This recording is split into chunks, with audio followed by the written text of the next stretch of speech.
Okay, welcome everyone. First I'd like to acknowledge my co-author Catherine Warhurst, who has been working with and closely scrutinising this fishery for quite a number of years. Thanks also to Tim Ward for that talk, and a lot of his slides are going to make my talk sail through much quicker because we're in agreement about a lot of the material he presented. We're very pleased that the Code of Practice aims for aims for zero interactions, and we think that's a really important aspect of it. Okay, we do, however, have some concerns, and to summarise them, we have reason to question whether the Code of Practice is actually adhered to in the absence of observers. The observer program, as we've seen already, is not representative of typical fishing behaviour, and so that means that dolphin encirclements and mortalities cannot be quantified using the existing data. Additional impacts of encirclement-related mortalities have been ignored. They were the ones briefly mentioned by Tim that I'll elaborate on. Bycatch could actually be impacting dolphin populations, not just the few individuals. So just quickly summarising what we know about the short-beak common dolphins. There's been some work done by Flinders Uni, by Kirsten Bildman and others, looking at the population structure. The key population here is Management Unit 4, which extends from southern Spencer Gulf, where the fishery is concentrated, across to Wilson's Promontory. And that management unit is potentially exposed to 3 fisheries with a history of dolphin interactions. So there's a gill net, hook and trap sector that had problems with sea lions, as mentioned earlier, and also the super trawler. There is also Management Unit 3 overlaps a bit with the fishery, and some of the dolphins from Management Unit 6 migrate across as well to Spencer Gulf.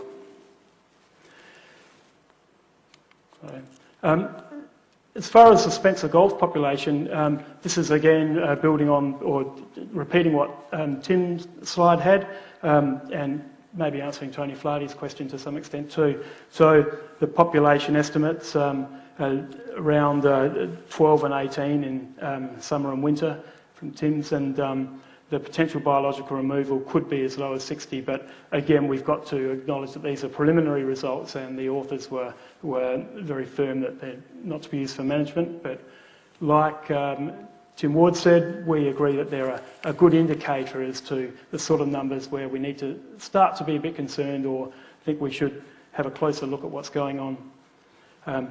Extrapolating back from that first year where there was no code of practice in place, we estimate that maybe 3,000 dolphins were killed in the 15 years from the inception of the fishery up until 2004-05. And those removals occurred before this study was done. So the nature of the interactions, the mortalities that happen during encirclement, but also we're concerned about other more cryptic mortalities where you don't see a dead dolphin up on the boat, but what you end up with potentially lactating females separated, let alone killed, and their dependent calves also end up dying. Also, there's been evidence of reduced survival post-encirclement. Most of this work comes from the eastern tropical Pacific, spinner and spotted dolphins there.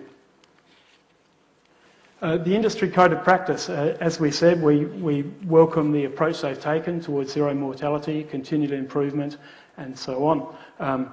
And we agree that it has reached a point, it has measures in place that can mitigate dolphin interactions with a high degree of success. But any code of practice is only as effective to the extent that it's being used, and we question that.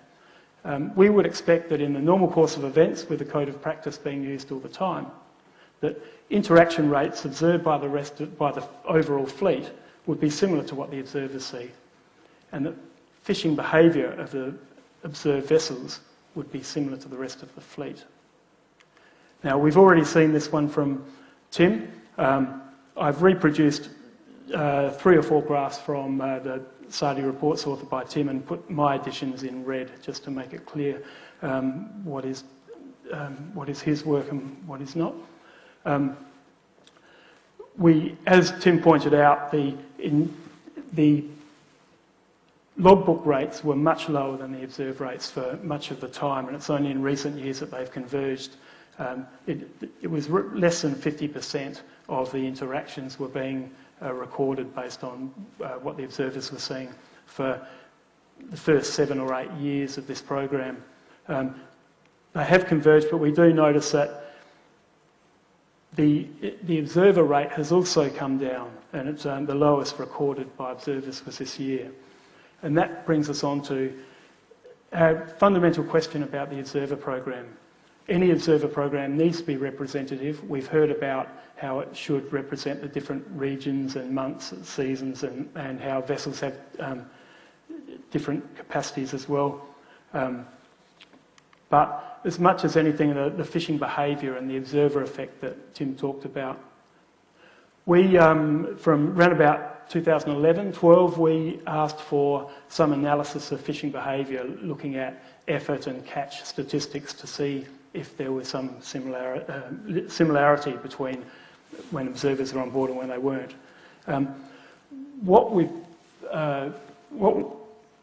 How we interpret the data that's been put forward, and I don't think Tim showed this particular graph. This shows the number of net sets, the number of times per night on average that nets are set by observers in the hollow circles or without an observer with the solid squares. Oops. So what we see here, observer coverage started off 5-10%, then over these years it was up round, the target was 30% and they achieved about 25%. And you can see that they track together pretty well. Then there was a change and the observer coverage was reduced from 30% to 10%. And then we see this change in behaviour where suddenly when observers are on board, nets aren't being set so often. And at that time, we're looking at 10% of the fishing nights. Nights was the measure of effort that the percentage was taken of. And these differences were highly significant.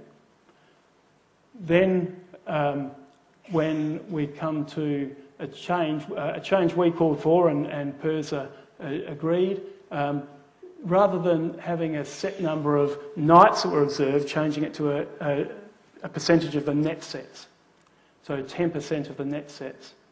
Then we see all of a sudden, when observers on board, nets are being set far more often than what they would be when they're not.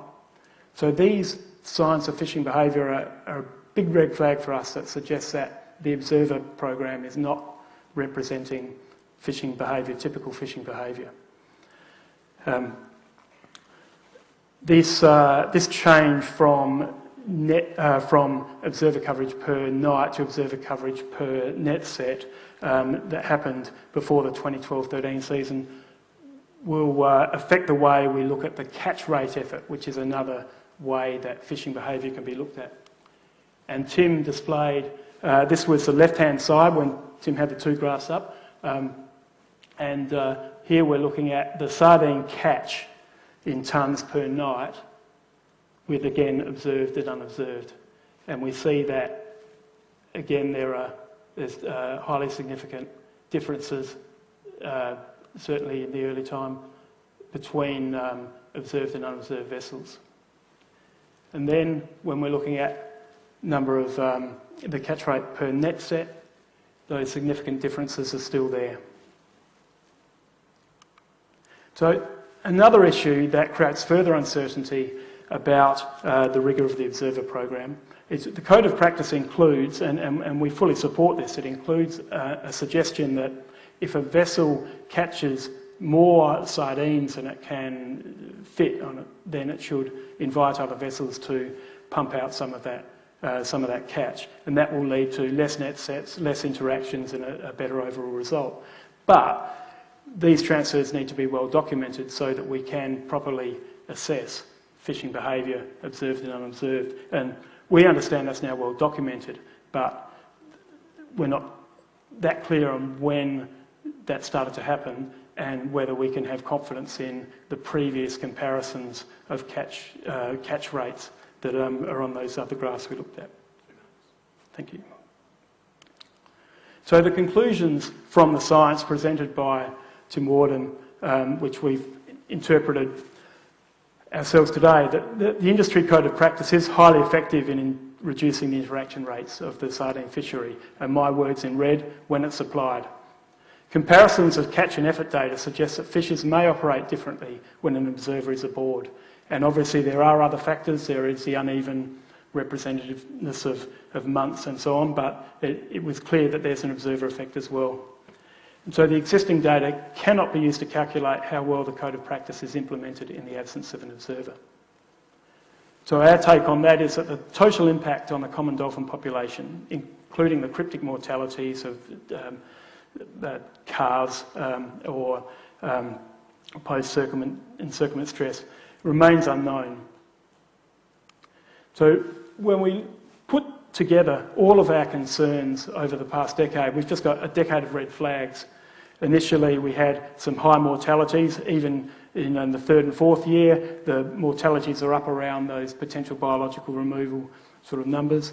The reporting rate was under 50% for most of the first 7 years, and of even more concern is that the observer program, on which all the assumptions that this population is okay, is not, the interactions are not having a huge effect, is got all of these signs that it's not representative. So again, to summarise our concerns, we have reason to question whether the code of practice is adhered to in the absence of observers. The observer program is not representative of typical fishing behaviour. The encirclements and mortalities cannot be quantified using the existing data. Additional impacts of the encirclement-related cryptic mortalities have been ignored, and bycatch could be impacting dolphin populations, not just a few individuals. So our recommendations, ones we share with the Flinders Uni, 100% observer coverage, possibly using cameras, is required to quantify the interactions. And this is the approach that's been adopted in the 2 Commonwealth fisheries that have dolphin interactions. We believe that the dead dolphins need to be collected and analysed by the SA Museum, and the DNA collected for Flinders Uni to continue their subpopulation work, and population viability analysis, a more sophisticated ecological modelling tool, be applied. And we believe that it's long overdue for an independent and transparent review of the dolphin interaction and sardine catch and effort data, dolphin mortality data, the code of practice to ensure that it does continue to bring in all knowledge of world's best practice, and the observer program itself, and particularly observer coverage, needs a review. Thank you. Thanks very much, James. Time for a few questions, if there are any.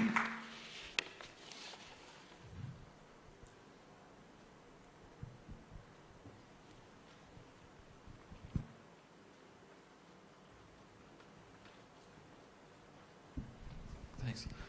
Thank you. That was a really interesting talk. I wonder if you've got any suggestions about what kind of research you might be able to do to address the concern that you've got about cryptic mortality. Whether there's any potential research on the horizon to look into that aspect of your concerns. It's not my strongest aspect of this. I wish Catherine Warhurst was here, but she's not. But I understand that there has been work done in the eastern tropical Pacific Ocean on those dolphins there, and that there may be enough dolphins that have been collected, about 15 a year I think here, to be able to look at potential signs of stress that are related to that sort of impact. So that's the only thought that comes to the top of my head. Otherwise I'd have to take that question on notice. If you collect the carcasses, you could check the lactation in females and just see if there is a carbon impact on the dead female. Oh, absolutely. Yeah. Okay, we've got a question over here now. It's more of a comment, really, I suppose, just to address some issues. I guess you've raised, James, questioning the transparency and scientific rigour that's been applied to the SARDI scientific work. And I think it's worth mentioning that, you know, the work that Tim Ward presented that's published in annual reports about the effectiveness of the industry code of practice and the stock assessment reports for the sardine fishery are all made publicly available and undergo a scientific peer review process through SARDI. And the work's been presented fairly recently at an international conference, as well as the SARDI reviewing that work. The Federal Environment Department also does regular assessments of the fishery and has for the sardine fishery. It's required under the EPBC Act to grant export approval for all the commercial fisheries. And so they also undertake that review process, and they've considered the science and the code of practice too. And aside from that, the industry runs a wildlife working group that the CCSA has regularly been invited to, and PIRSA and GINA participate in as well to review this scientific information. So I just wanted to point out, I suppose, that all those reports and documents are made publicly available and are subject to regular review by a range of people. Okay, well, there's quite a few comments there, and there's a couple I'd quite like to address. I want to emphasise that I wasn't actually today, I didn't have any problem with any of the work that was presented by SARDI, by Tim Ward today. It's more the notion that we had to ask for this fishing behaviour work. We had to ask for a couple of years to get it. It's been presented, and I think it's been presented not badly, but there's still further work that can be done in that area. It's more about a fresh eye, an independent fresh eyes review is much needed, because there could be other measures of fishing behaviour that would help to drill down on what the problem really is. And there are other organisations that deal in these sort of issues and have dealt with them well, that I think an independent review, I know that PIRSA have often done that for particular issues, but that hasn't happened. It's only been the SARDI internal reviews on all of these reports over the last decade. With respect to the working group, we're certainly prepared to step up and be more involved in that. We haven't that regularly been invited, but we now do have an open invitation to attend whenever we like, although not as members. But for example, the minutes of those meetings have never been available to us before. Any reviews of the code of practice have been away from us. We haven't seen what's happened. We've got no idea who's reviewed them or what their suggestions were, which ones were adopted. Certainly there are some suggestions in SARDI reports that haven't been picked up in the code of practice, and we've never understood why. So I think we look forward to further engagement with the working group on those issues.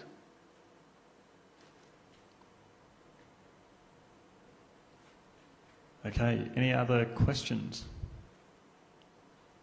One question.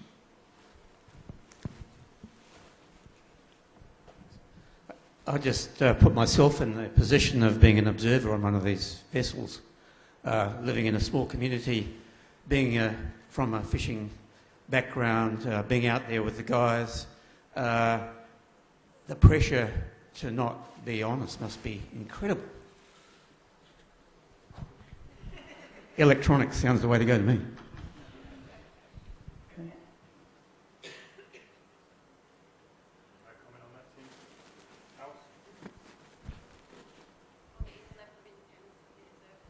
So I guess that's what it was, is are the observers actually reporting what they're seeing?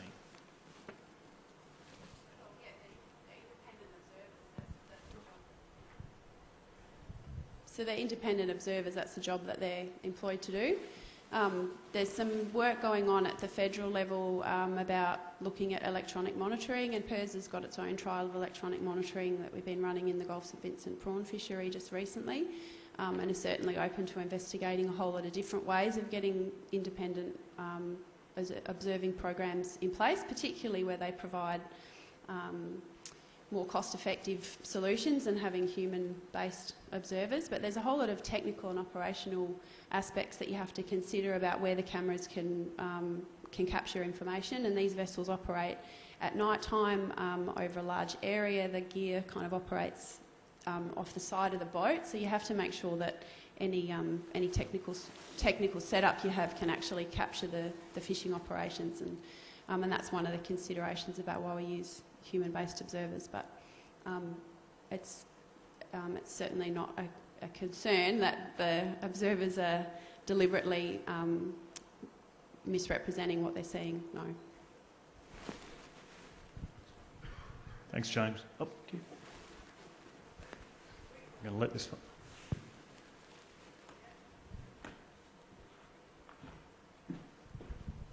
Just sitting here thinking about some possible solutions to this dilemma. One that I think of is if the Commonwealth has a 100% observer program, and obviously we have 10% and linked to perhaps costs, is there an opportunity for the Commonwealth to chip in and help out with a better coverage, since they do that for the fisheries that they manage? Has this option being explored?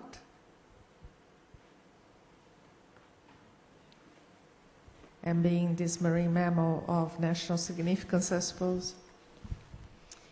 So the Commonwealth doesn't necessarily come out and offer money to state-based management issues, which this one is. So I would, we have not had any offers. But we certainly work with other management agencies to learn from what they're doing right around the states. All the fisheries management agencies do that. And the level of observer coverage is really set based on the level of risk for each particular fishery. You know, some fisheries in the Commonwealth do have high level of observer coverages, and they tend to be ones that interact with species with a high level of environmental conservation significance, or where there are real concerns about the status of the population, like Australian sea lions, and about how robust and effective the agency considers that the management arrangements are. So there's a whole lot of considerations that go into the level of coverage that's set.